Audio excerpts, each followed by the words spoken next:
Pembacaan firman Tuhan Perjanjian Baru hari ini, yaitu dalam Lukas 22 ayat 54-71. Petrus menyangkal Yesus. Lalu Yesus ditangkap dan dibawa dari tempat itu. Ia digiring ke rumah imam besar. Dan Petrus mengikut dari jauh. Di tengah-tengah halaman rumah itu orang memasang api dan mereka duduk mengelilinginya. Petrus juga duduk di tengah-tengah mereka. Seorang hamba perempuan melihat dia duduk dekat api, ia mengamat-amatinya, lalu berkata, juga orang ini bersama-sama dengan dia. Tetapi Petrus menyangkal, katanya, bukan, aku tidak kenal dia. Tidak berapa lama kemudian seorang lain melihat dia lalu berkata, engkau juga seorang dari mereka. Tetapi Petrus berkata, bukan, aku tidak. Dan kira-kira sejam kemudian seorang lain berkata dengan tegas, sungguh, orang ini juga bersama-sama dengan dia, sebab ia juga orang Galilea. Tetapi Petrus berkata, bukan, aku tidak tahu apa yang engkau katakan. Seketika itu juga, sementara ia berkata, berkokoklah ayam. Lalu berpalinglah Tuhan memandang Petrus. Maka teringatlah Petrus bahwa Tuhan telah berkata kepadanya, sebelum ayam berkokok pada hari ini, engkau telah 3 kali menyangkal aku. Lalu ia pergi keluar dan menangis dengan sedihnya. Yesus di hadapan mahkamah agama, dan orang-orang yang menahan Yesus, mengolok-olokkan dia dan memukulinya. Mereka menutupi mukanya dan bertanya, cobalah katakan siapakah yang memukul engkau. Dan banyak lagi hujat yang diucapkan mereka kepadanya. Dan setelah hari siang berkumpullah sidang para tua-tua bangsa Yahudi dan imam-imam kepala dan ahli-ahli Taurat, lalu mereka menghadapkan dia ke mahkamah agama mereka. Katanya, jikalau engkau adalah Mesias, katakanlah kepada kami. Jawab Yesus, sekalipun aku mengatakannya kepada kamu, namun kamu tidak akan percaya. Dan sekalipun aku bertanya sesuatu kepada kamu, namun kamu tidak akan menjawab. Mulai sekarang anak manusia sudah duduk di sebelah kanan Allah yang Maha Kuasa. Kata mereka semua, kalau begitu, engkau ini anak Allah. Jawab Yesus, kamu sendiri mengatakan, bahwa akulah anak Allah. Lalu kata mereka, untuk apa kita perlu kesaksian lagi? Kita ini telah mendengarnya dari mulutnya sendiri. Demikianlah pembacaan firman Tuhan Perjanjian Baru hari ini. Pembacaan firman Tuhan Perjanjian Lama hari ini, yaitu dalam 1 Raja-Raja pasal 1 dan 2. 1 Raja-Raja 1 ayat 1-53. Hari tua Daud dan soal penggantinya. Raja Daud telah tua dan lanjut umurnya, dan biarpun ia diselimuti, badannya tetap dingin. Lalu para pegawainya berkata kepadanya, hendaklah dicari bagi tuanku raja seorang perawan yang muda, untuk melayani dan merawat raja, biarlah ia berbaring di pangkuanmu, sehingga badan tuanku raja menjadi panas. Maka di seluruh daerah Israel dicarilah seorang gadis yang cantik, dan didapatlah Abisak, gadis Sunem, lalu dibawa kepada raja. Gadis itu amat cantik, dan ia menjadi perawat raja dan melayani dia, tetapi raja tidak bersetubuh dengan dia. Lalu Adonia, anak Hagit, meninggikan diri dengan berkata, aku ini mau menjadi raja. Ia melengkapi dirinya dengan kereta-kereta dan orang-orang berkuda serta 50 orang yang berlari di depannya. Selama hidup Adonia ayahnya belum pernah menegur dia dengan ucapan, mengapa engkau berbuat begitu? Ia pun sangat elok perawakannya dan dia adalah anak pertama sesudah Absalom.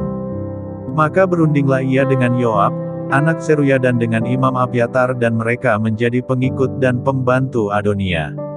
Tetapi Imam Zadok dan Benaya bin Yoyada dan Nabi Nathan dan Simei dan Rei dan para pahlawan Daud tidak memihak kepada Adonia. Sesudah itu Adonia mempersembahkan domba, lembu dan ternak gemukan sebagai korban dekat batu Zohelet yang ada di samping En-Rogel, lalu mengundang semua saudaranya, anak-anak raja, dan semua orang Yehuda, pegawai-pegawai raja. Tetapi Nabi Nathan dan Benaya dan para pahlawan dan Salomo, adiknya, tidak diundangnya. Lalu berkatalah Nathan kepada Batsyeba, ibu Salomo, tidakkah engkau mendengar, bahwa Adonia anak Hagit, telah menjadi raja, sedang tuan kita Daud tidak mengetahuinya. Karena itu, Baiklah kuberi nasihat kepadamu, supaya engkau dapat menyelamatkan nyawamu dan nyawa anakmu Salomo. Pergilah masuk menghadap Raja Daud dan katakan kepadanya, bukankah tuanku sendiri, ya Rajaku, telah bersumpah kepada hambamu ini, anakmu Salomo, akan menjadi raja sesudah aku dan dialah yang akan duduk di atas tahtaku. Mengapakah sekarang Adonia menjadi raja? Dan selagi engkau berbicara di sana dengan raja, aku pun akan masuk pula dan menyokong perkataanmu itu. Jadi masuklah Batsyeba menghadap raja ke dalam kamarnya. Waktu itu raja sudah sangat tua dan Abisak, gadis Sunem itu, melayani raja. Lalu Batsyeba berlutut dan sujud menyembah kepada raja. Raja bertanya, ada yang kau ingini? Lalu perempuan itu berkata kepadanya, tuanku sendiri telah bersumpah demi Tuhan, Allahmu, kepada hambamu ini, anakmu Salomo akan menjadi raja sesudah aku, dan ia akan duduk di atas tahtaku. Tetapi sekarang, lihatlah, Adonia telah menjadi raja, sedang tuanku raja sendiri tidak mengetahuinya. Ia telah menyembelih banyak lembu, ternak gemukan dan domba, dan telah mengundang semua anak raja dan Imam Abiatar dan Yoab, panglima itu, tetapi hambamu Salomo tidak diundangnya. Dan kepadamulah, ya tuanku raja, tertuju mata seluruh orang Israel, supaya engkau memberitahukan kepada mereka siapa yang akan duduk di atas tahta tuanku raja sesudah tuanku. Nanti aku ini dan anakku Salomo dituduh bersalah segera sesudah tuanku raja mendapat perhentian bersama-sama dengan nenek moyangnya. Selagi Batsyeba berbicara dengan raja, datanglah Nabi Natan. Diberitahukan kepada raja, itu ada Nabi Natan. Masuklah ia menghadap raja, lalu sujud menyembah kepada raja dengan mukanya sampai ke tanah. Natan berkata, ya tuanku raja, tuanku sendirilah rupa-rupanya yang telah berkata, Adonia akan menjadi raja sesudah aku dan ia akan duduk di atas tahtaku.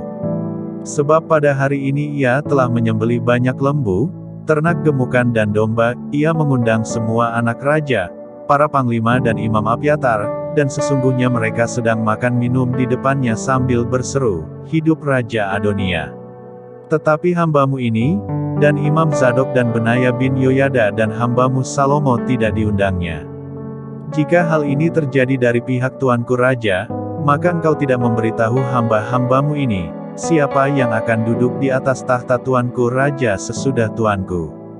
Salomo diurapi menjadi raja. Lalu Raja Daud menjawab, katanya, panggillah Batsyeba. Perempuan itu masuk menghadap raja dan berdiri di depannya. Lalu raja bersumpah dan berkata, demi Tuhan yang hidup, yang telah membebaskan nyawaku dari segala kesesakan. Pada hari ini aku akan melaksanakan apa yang kujanjikan kepadamu demi Tuhan, Allah Israel. Dengan sumpah ini, anakmu Salomo akan menjadi raja sesudah aku, dan dialah yang akan duduk di atas tahtaku menggantikan aku.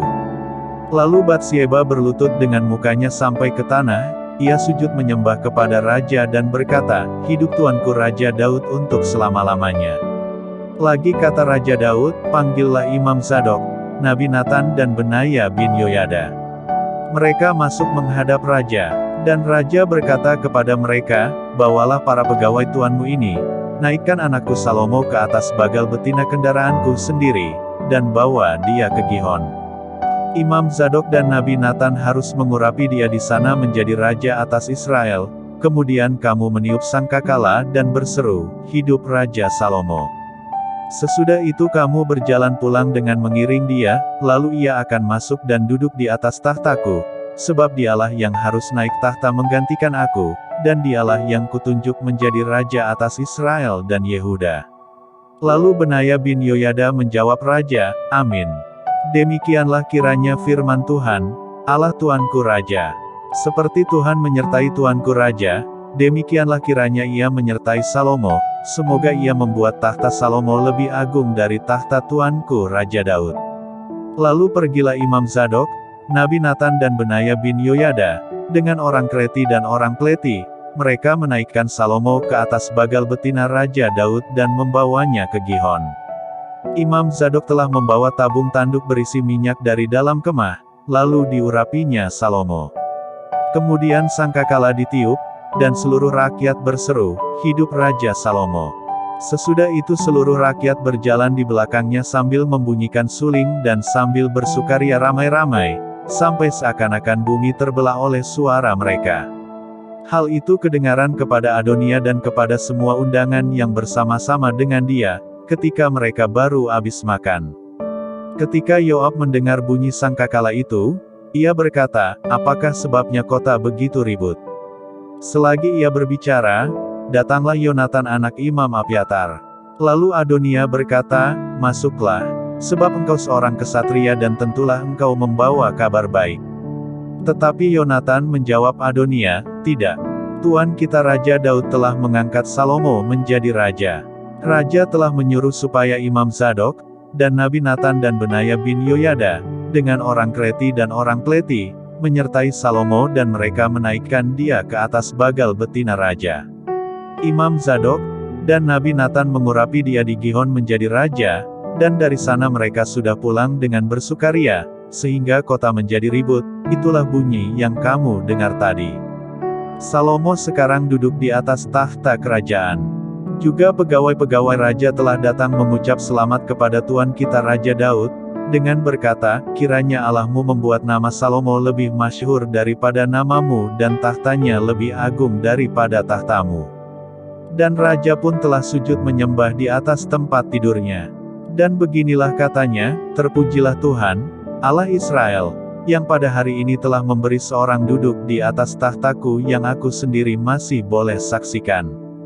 Maka semua undangan Adonia itu terkejut, lalu bangkit dan masing-masing pergi menurut jalannya. Takutlah Adonia kepada Salomo, sebab itu ia segera pergi memegang tanduk-tanduk mezbah. Lalu diberitahukanlah kepada Salomo, ternyata Adonia takut kepada Raja Salomo, dan ia telah memegang tanduk-tanduk mezbah, serta berkata, "Biarlah Raja Salomo lebih dahulu bersumpah mengenai aku, bahwa ia takkan membunuh hambanya ini dengan pedang." Lalu kata Salomo, "Jika ia berlaku sebagai kesatria, maka sehelai rambut pun dari kepalanya tidak akan jatuh ke bumi. Tetapi jika ternyata ia bermaksud jahat, haruslah ia dibunuh." Dan Raja Salomo menyuruh orang menjemput dia dari mezbah itu. Ketika ia masuk, sujudlah ia menyembah kepada Raja Salomo. Lalu Salomo berkata kepadanya, "Pergilah ke rumahmu." 1 Raja-Raja 2 ayat 1-46. Pesan Daud yang terakhir sebelum meninggal. Ketika saat kematian Daud mendekat, ia berpesan kepada Salomo, anaknya, "Aku ini akan menempuh jalan segala yang fana, maka kuatkanlah hatimu dan berlakulah seperti laki-laki. Lakukanlah kewajibanmu dengan setia terhadap Tuhan, Allahmu, dengan hidup menurut jalan yang ditunjukkannya, dan dengan tetap mengikuti segala ketetapan, perintah, peraturan dan ketentuannya, seperti yang tertulis dalam hukum Musa, supaya engkau beruntung dalam segala yang kau lakukan dan dalam segala yang kau tuju. Dan supaya Tuhan menepati janji yang diucapkannya tentang aku, yakni, jika anak-anakmu laki-laki tetap hidup di hadapanku dengan setia, dengan segenap hati dan dengan segenap jiwa, maka keturunanmu takkan terputus dari tahta kerajaan Israel. Dan lagi engkau pun mengetahui apa yang dilakukan kepadaku oleh Yoab, anak Zeruya, apa yang dilakukannya kepada kedua panglima Israel, yakni Abner bin Ner dan Amasa bin Yeter. Ia membunuh mereka dan menumpahkan darah dalam zaman damai seakan-akan ada perang, sehingga sabuk pinggangnya dan kasut kakinya berlumuran darah. Maka bertindaklah dengan bijaksana dan janganlah biarkan yang ubanan itu turun dengan selamat ke dalam dunia orang mati. Tetapi kepada anak-anak Barzilai, orang Gilead itu, haruslah kau tunjukkan kemurahan hati. Biarlah mereka termasuk golongan yang mendapat makanan dari mejamu, sebab mereka pun menunjukkan kesetiaannya dengan menyambut aku pada waktu aku melarikan diri dari depan kakakmu Absalom. Juga masih ada padamu Simei bin Gera, orang Benyamin, dari Bahurim. Dialah yang mengutuki aku dengan kutuk yang kejam pada waktu aku pergi ke Mahanaim, tetapi kemudian ia datang menyongsong aku di sungai Yordan dan aku telah bersumpah kepadanya, demi Tuhan, takkan kubunuh engkau dengan pedang. Sekarang janganlah bebaskan dia dari hukuman, sebab engkau seorang yang bijaksana dan tahu apa yang harus kau lakukan kepadanya untuk membuat yang ubanan itu turun dengan berdarah ke dalam dunia orang mati." Kemudian Daud mendapat perhentian bersama-sama nenek moyangnya, dan ia dikuburkan di kota Daud. Dan Daud memerintah orang Israel selama 40 tahun, di Hebron ia memerintah 7 tahun, dan di Yerusalem ia memerintah 33 tahun. Salomo duduk di atas tahta Daud, ayahnya, dan kerajaannya sangat kokoh. Tindakan-tindakan Salomo untuk mengokohkan tahtanya. Pada suatu hari Adonia, anak Hagit, masuk menghadap Batsyeba, ibu Salomo, lalu perempuan itu berkata, "Apakah engkau datang dengan maksud damai?" Jawabnya, "Ya, damai." Kemudian katanya, "Ada sesuatu yang hendak kukatakan kepadamu." Jawab perempuan itu, "Katakanlah." Lalu katanya, "Engkau sendiri tahu bahwa akulah yang berhak atas kedudukan raja, dan bahwa seluruh Israel mengharapkan, supaya aku menjadi raja, tetapi sebaliknya kedudukan raja jatuh kepada adikku, sebab dari Tuhanlah ia mendapatnya. Dan sekarang, satu permintaan saja kusampaikan kepadamu, janganlah tolak permintaanku." Jawab perempuan itu kepadanya, "Katakanlah." Maka katanya, "Bicarakanlah kiranya dengan Raja Salomo, sebab ia tidak akan menolak permintaanmu, supaya Abisak, gadis Sunem itu, diberikannya kepadaku menjadi istriku." Jawab Batsyeba, "Baik, aku akan membicarakan hal itu untuk engkau dengan raja." Batsyeba masuk menghadap Raja Salomo untuk membicarakan hal itu untuk Adonia, lalu bangkitlah raja mendapatkannya serta tunduk menyembah kepadanya, kemudian duduklah ia di atas tahtanya dan ia menyuruh meletakkan kursi untuk bunda raja, lalu perempuan itu duduk di sebelah kanannya. Berkatalah perempuan itu, "Suatu permintaan kecil saja yang kusampaikan kepadamu, janganlah tolak permintaanku." Jawab raja kepadanya, "Mintalah, ya ibu, sebab aku tidak akan menolak permintaanmu." Kata perempuan itu, "Biarlah Abisak, gadis Sunem itu, diberikan kepada kakakmu Adonia menjadi istrinya." Tetapi Raja Salomo menjawab ibunya, "Mengapa engkau meminta hanya Abisak, gadis Sunem itu, untuk Adonia? Minta jugalah untuknya kedudukan raja. Bukankah dia saudaraku yang lebih tua, dan di pihaknya ada Imam Abiatar dan Yoab, anak Zeruya?" Lalu bersumpahlah Raja Salomo, "Demi Tuhan, beginilah kiranya Allah menghukum aku, bahkan lebih daripada itu, jika Adonia tidak membayarkan nyawanya dengan permintaan ini. Oleh sebab itu, demi Tuhan yang hidup, yang menegakkan aku dan mendudukkan aku di atas tahta Daud, ayahku, dan yang membuat bagiku suatu keluarga seperti yang dijanjikannya, pada hari ini juga Adonia harus dibunuh." Lalu Raja Salomo menyerahkan hal itu kepada Benaya bin Yoyada, orang ini memancung dia sehingga mati. Dan kepada Imam Abiatar raja berkata, "Pergilah ke Anatot, ke tanah milikmu, sebab engkau patut dihukum mati, tetapi pada hari ini aku tidak akan membunuh engkau, oleh karena engkau telah mengangkat tabut Tuhan Allah di depan Daud, ayahku, dan oleh karena engkau telah turut menderita dalam segala sengsara yang diderita ayahku." Lalu Salomo memecat Abiatar dari jabatannya sebagai imam Tuhan. Dengan demikian Salomo memenuhi firman Tuhan yang telah dikatakannya di Silo mengenai keluarga Eli. Ketika kabar itu sampai kepada Yoab, memang Yoab telah memihak kepada Adonia, sekalipun ia tidak memihak kepada Absalom, maka larilah Yoab ke kemah Tuhan, lalu memegang tanduk-tanduk mezbah.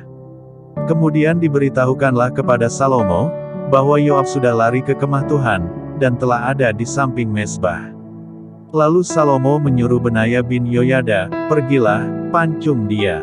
Benaya masuk ke dalam kemah Tuhan serta berkata kepadanya, "Beginilah kata raja, keluarlah."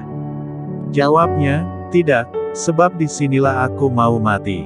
Lalu Benaya menyampaikan jawab itu kepada raja, katanya, "Beginilah kata Yoab dan beginilah jawabnya kepadaku." Kata raja kepadanya, "Perbuatlah seperti yang dikatakannya, pancunglah dia dan kuburkanlah dia, dengan demikian engkau menjauhkan daripadaku dan daripada kaumku noda darah yang ditumpahkan Yoab dengan tidak beralasan.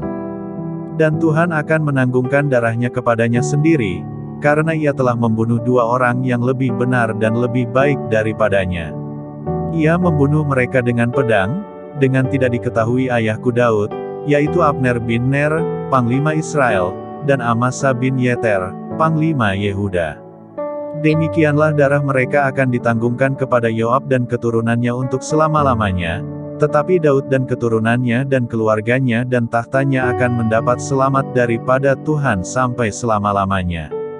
Maka berangkatlah Benaya bin Yoyada, lalu memancung dan membunuh Yoab, kemudian dia dikuburkan di rumahnya sendiri di padang gurun.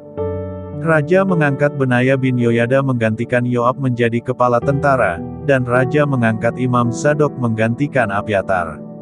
Kemudian Raja menyuruh memanggil Simei, dan berkata kepadanya, "Dirikanlah bagimu sebuah rumah di Yerusalem, diamlah di sana, dan janganlah keluar dari sana kemana-mana pun. Sebab ketahuilah sungguh-sungguh, bahwa pada waktu engkau keluar dan menyeberangi sungai Kidron, pastilah engkau mati dibunuh dan darahmu akan ditanggungkan kepadamu sendiri." Lalu berkatalah Simei kepada Raja, "Baiklah demikian. Seperti yang tuanku Raja katakan, demikianlah akan dilakukan hambamu ini." Lalu Simei diam di Yerusalem beberapa waktu lamanya. Dan sesudah lewat 3 tahun, terjadilah bahwa 2 orang hamba Simei lari kepada Ahis bin Maha, Raja Gad, lalu diberitahukan kepada Simei, "Ketahuilah, kedua orang hambamu ada di Gad." Maka berkemaslah Simei, dipelanainya keledainya, dan pergilah ia ke Gad, kepada Ahis, untuk mencari hambanya itu. Lalu Simei pulang dan membawa mereka dari Gad. Ketika diberitahukan kepada Salomo, bahwa tadinya Simei pergi dari Yerusalem ke Gad dan sekarang sudah pulang, maka Raja menyuruh memanggil Simei dan berkata kepadanya, "Bukankah aku telah menyuruh engkau bersumpah demi Tuhan dan telah memperingatkan engkau? Begini, ketahuilah sungguh-sungguh, bahwa pada waktu engkau keluar dan pergi kemana-mana pun, pastilah engkau mati dibunuh." Dan engkau telah menjawab, "Baiklah demikian, aku akan mentaatinya." Mengapa engkau tidak menepati sumpah demi Tuhan itu dan juga perintah yang kuperintahkan kepadamu? Kemudian kata Raja kepada Simei, "Engkau sendiri tahu dalam hatimu segala kejahatan yang kau perbuat kepada Daud, ayahku, maka Tuhan telah menanggungkan kejahatanmu itu kepadamu sendiri. Tetapi diberkatilah kiranya Raja Salomo dan kokohlah tahta Daud di hadapan Tuhan sampai selama-lamanya." Raja memberi perintah kepada Benaya bin Yoyada, lalu keluarlah Benaya, dipancungnya Simei sehingga mati. Demikianlah kerajaan itu kokoh di tangan Salomo. Demikianlah pembacaan firman Tuhan hari ini. Tuhan Yesus memberkati.